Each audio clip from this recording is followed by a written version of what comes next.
No niin, meillä olisi tänään työllä tämmönen Audi virtalukko systeemi ja täällä on tämmösiä painokatkaisijoita ja yhdestä oli nappula tuosta päästä poikki ja tässä olisi korvaava katkaisija sitten. Katsotaanpa saadaanko me sitä sinne paikollensa.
Noin.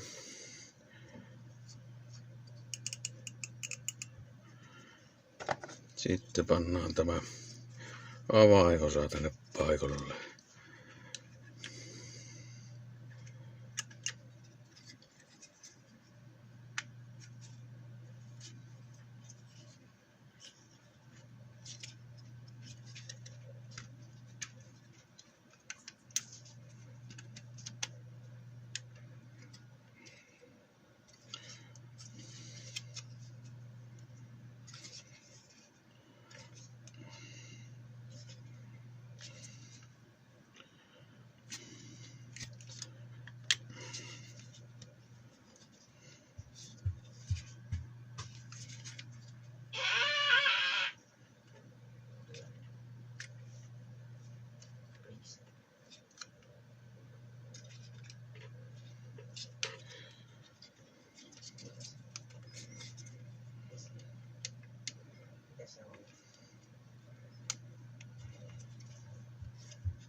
Noin meni se sinne paikalle ja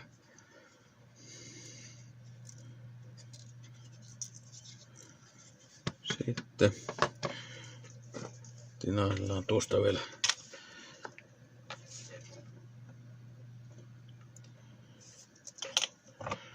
nämä piikit kiinni, niin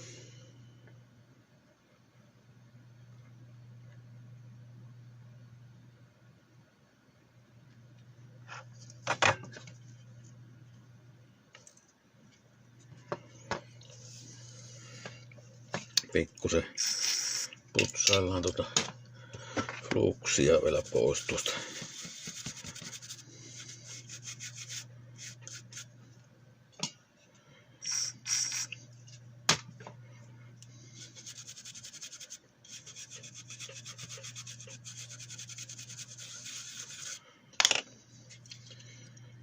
Noin, eiköhän se